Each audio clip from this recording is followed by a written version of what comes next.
ఓం గం గణపతి నమ. ఓం నమ శివాయ. ఓం శ్రీమాత్రే నమ. హైగ్రీవాయ నమ. అందరికీ నమస్కారం. పరాభవ నామ సంవత్సర శుభాకాంక్షలు అందరికీ, ప్రేక్షకుల మహాశయులకి. అయితే ఈరోజు మనము డిస్కస్ చేసుకునే టాపిక్ ఏంటంటే శని అస్తంగత్వం. అయితే ఈ అస్తంగత్వం అంటే ఏంటో చాలా మందికి తెలియదు.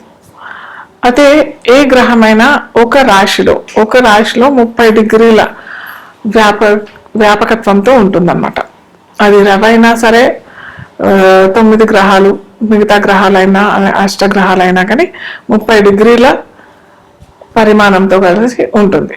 అయితే ఏ గ్రహమైనా రవికి అతి సమీపంలో దగ్గరలో వచ్చి ఆ వచ్చిన గ్రహం కనుక అతి సమీపంలో అంటే చాలా దగ్గరగా వచ్చేసేసి ఆ గ్రహం రవి నుంచి 10 డిగ్రీల లోపల అంటే ఉదాహరణకి రవి 20 డిగ్రీలలో ఉన్నట్టయితే దానికి సమీప గ్రహము 20 డిగ్రీల లోపల అని అంటే ఒక 15 డిగ్రీలు లేదా 22 డిగ్రీలు, అంటే అటు 20 డిగ్రీల నుంచి 30 డిగ్రీల లోపల అంటే 10 డిగ్రీలు వస్తుంది కదా.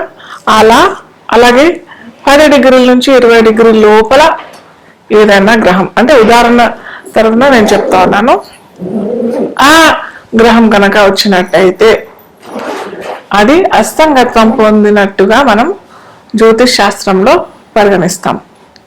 అయితే ఇప్పుడు మనకి శని మీనరాశిలో సంచరిస్తుంది, ఆ సంగతి అందరికీ తెలిసిందే. అలాగే శనితో పాటు రవి అంటే సూర్యుడు కూడా సంచరిస్తున్నాడు. సో ఈ శని రవి సూర్యుడికి అతి సమీపంలో వచ్చింది. ఈ వచ్చిన ఈ దాన్ని మనం ఏమంటామంటే ఇంతకు ముందు చెప్పుకున్నాం కదా, 10 డిగ్రీల లోపల వచ్చినట్టయితే దాన్ని అస్తంగత్వం పొందుతుంది అని అంటాం. సో ఇప్పుడు శని రవి అతి సమీపంలో 10 డిగ్రీల లోపల మనకి రవి సంచారం శని పైన మీనరాశిలో జరుగుతుంది.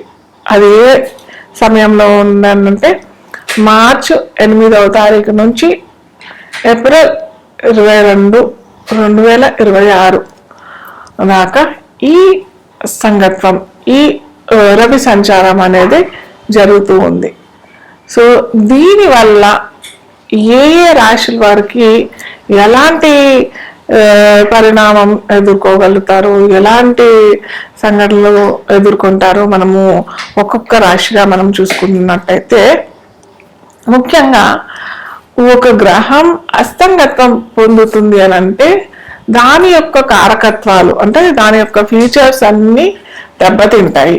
అంటే రవి ఉదాహరణకి మనము ఒక బంతి పెట్టామనుకోండి, ఒక బంతి పెట్టి పెద్ద బంతి దాని పక్కన ఒక చిన్న బంతి వచ్చింది అనుకోండి, ఈ బంతి నీడలో ఈ చిన్న బంతి కనిపిస్తుందా? కనిపించదు కదా. సో అలాగే ఇక్కడ ఏమైంది, సూర్యుడు పక్కన శని కూడా పెద్ద గ్రహమే, కానీ అన్నిటికంటే సూర్యమండలంలో మనకి రవి పెద్దదైన గ్రహం, అంటే జ్యోతిష్ శాస్త్రంలో గ్రహంగానే పేర్కొంటాం. అయితే ఈ సూర్యుడు శనిని దగ్గరగా అతి సమీపంగా వచ్చి ఆ శని కారకత్వాలన్నిటినీ తనలోని నిగుడికించుకుంటాడు కాబట్టి దీన్ని మనం అస్తంగత్వం అని పేర్కొంటాం. ఆ శని కారకత్వాలు అంటే ఏంటి? శని అందరికీ తెలిసిందే కర్మకారకుడు, వృత్తి కారకుడు, మన యొక్క కర్మాలన్నిటినీ దహింపజేసేవాడు శని. ఆ శని కారకత్వాలు ఇప్పుడు ఈ 40 రోజుల్లో అస్తంగత్వం పొందుతుంది. అంటే ఆ కారకత్వాలన్నీ కొద్ది కొద్దిగా తగ్గిపోతాయి. దీనివల్ల ఏమవుతుంది, దీనివల్ల ఏ రాశికి ఎలాంటి ఫలితాలు వస్తాయి అది మనము ఇప్పుడు ఒక్కొక్క రాశిగా మనము చూసుకుందాం. సింహ లగ్నం వారికి మనం ఇప్పుడు చూసుకుందాం. సింహ లగ్నం తెలియని వారికి రాశి అని చూసినట్టయితే సింహ రాశికి అధిపతి ఎవరు? సూర్యుడు. సాక్షాత్తు మనకి ద్వాదశ రాశులకి నవగ్రహాలకి అధిపతి అయిన సూర్య భగవానుడు. సో ఈ సూర్యుడు వల్లనే శని అస్తంగత్వం పొందుతున్నాడు. ఎక్కడ మీనరాశిలో అస్తంగత్వం పొందుతున్నాడు. ఇక్కడ సూర్యుడికి చాలా బలం, అవునా కదా. లగ్నాధిపతి రాశి అధిపతికే చాలా మంచి బలం. అతను అనుకున్నది నెరవేరుతుంది. ఉద్యోగ ఫలితాలు, ఉద్యోగ అవకాశాలు చాలా వస్తూ ఉంటాయి. కాకపోతే ఇక్కడ శని కర్మకారకుడు కాబట్టి కొద్దిగా డీలే చేసే అవకాశాలు ఉంటాయి. ఎందుకంటే సింహరాశికి సింహ లగ్నానికి రవి అష్టమంలో ఉంటాడు. సంచార రవి అష్టమంలో ఉంటాడు కాబట్టి కొద్దిగా ఉద్యోగ అవకాశాలు డీలే అయినా కానీ రిజల్ట్స్ బాగుంటాయి. ఎందుకంటే నెక్స్ట్ మేషరాశిలోకి వెళ్ళిపోతాడు కాబట్టి మేషరాశిలో వెళ్ళినప్పుడు రవి ఉచ్చలో పొందుతారు కాబట్టి ఇప్పుడు మీరు ఎన్ని అప్లికేషన్స్ పెట్టుకుంటే అంత మంచిది. మీకు చక్కటి ఫలితాలు ఇస్తాడు. కొద్దిగా జాప్యం అవుతుంది, కొద్దిగా డీలే అవుతుంది, కొద్దిగా రిజెక్షన్స్ అవుతాయి.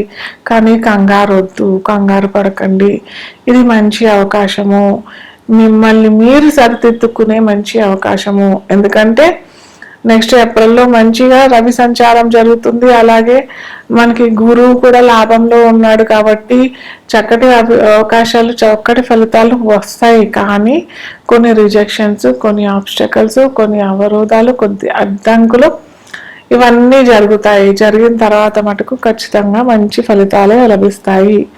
సో మీరు చేసుకోవాల్సింది ఏంటంటే ముఖ్యంగా ఉద్యోగస్తులకి, వ్యాపారస్తులకి కూడా కొద్దిగా మీరు రెమెడీ చేసుకోవాలి. ఎందుకంటే షష్టాధిపతి ప్లస్ అష్టమాధిపతి అవుతాడు ఇక్కడ శని కాబట్టి వీరికి సింహరాశి వారికి వ్యాపారస్తులైనా కానీ, ఉద్యోగస్తులైనా కానీ, ఇటు సామాన్యులైనా కానీ వైవాహిక జీవితంలో కొన్ని అవరోధాలు, కొన్ని ఆబ్స్టకల్స్ వచ్చే అవకాశాలు కూడా ఉంటాయి. కాబట్టి ప్రతి ఒక్కరూ సూర్యారాధన ఖచ్చితంగా చేసుకోవాలి. ఇది వేసవి కాలం, మేము చెయ్యలేము, మేము ఇవ్వలేము, ఇవంతా వద్దు. ఖచ్చితంగా పొద్దున్నే లేచి సూర్యోదయానికల్లా లేచి కాపర్ గ్లాస్లో లేదా రాగి పాత్రలో, ఎటువంటి పాత్రలో అయినా కొద్దిగా సింధూరం లేదా తేనె లేదా ఎరుపు రంగు పువ్వులన్నా వేసి సూర్యుడికి చక్కగా నమస్కారం చేసుకొని తర్వాత హనుమాన్ చాలీసా, శ్రీరామ జయ రామ జయ జయ రామ ఇది కనుక అనుకున్నారంటే మీరు అనుకున్న పనులన్నీ సమకూరుతాయి. సో ఇప్పటి నుంచి నేను ప్రతిసారి లాస్ట్లో మీరు స్టార్టింగ్ నుంచి ఎండింగ్ దాకా చూసినట్టయితే నేను ఎండ్ ఆఫ్ ది ఈ ఎపిసోడ్లో ఒక చిన్న రెమెడీ మీరు ప్రతి ఒక్కరు ఎవరైనా కానీ ఇది చేసుకోవచ్చు. స్విచ్ వర్డ్స్ అంటారు. ప్రతిసారి నేను స్విచ్ వర్డ్ అన్నా ఇవ్వడానికి ప్రయత్నం చేస్తాను, లేదా న్యూమరాలజీ ప్రకారం ఒక నంబర్ అయినా ఇవ్వడానికి ప్రయత్నం చేస్తాను. ఆ నంబర్ అన్నా, ఆ వర్డ్ అన్నా మీరు కనుక చేసినట్టయితే, ఇది వేదిక్ స్విచ్ వర్డ్, ఇది చేసినట్టయితే మీకు సత్ఫలితాలు అందరికీ లభిస్తాయి. ఇది విద్యార్థులైనా కానీ, గృహిణులైనా కానీ, వ్యాపారస్తులైనా కానీ, ఉద్యోగస్తులైనా కానీ ఎవరైనా చేసుకోవచ్చు. ఒక చిన్న వర్డ్ ఇది, కల్మషి. కల్మషి అనే ఈ వర్డ్ మీరు కనుక రోజు 200 సార్లు చదివినట్టయితే మీ కోరికలు తీరుతాయి. కోరికలు అనంటే ఏదో కామక్రోధ వాంఛలు ఇలాంటి కోరికలు కాకుండా సత్కోరికలు, మంచి కోరికలు. మా పిల్లలు ఉన్నతిగా రావాలి, లేదా నాకు వివాహం కావాలి, లేకపోతే నాకు ఉద్యోగం కావాలి. అలాగే కొంతమంది ఉద్యోగం ఏదో చిన్న ఉద్యోగం కాకుండా వారికి ఎంత ఉద్యోగంలో జీతం లభించాలో అంత కాకుండా ఎక్కువ ఆశిస్తుంటారు కూడా. అలాంటి వారికి కాకుండా సత్కోరికలు, మంచి కోరికలు, మీకు సరి అయిన కోరికలు, కామక్రోధ కోరికలు కాకుండా మీరు కనుక ఇది పఠించినట్టయితే ఖచ్చితంగా మంచి ఫలితాలు ఇస్తాయి. కల్మషి, మళ్ళీ చెప్తున్నాను, కల్మషి ఇది రోజు 200 సార్లు ఖచ్చితంగా నమ్మి చేయండి. ఖచ్చితంగా మంచి ఫలితాలు అయితే మీకు లభిస్తుంది.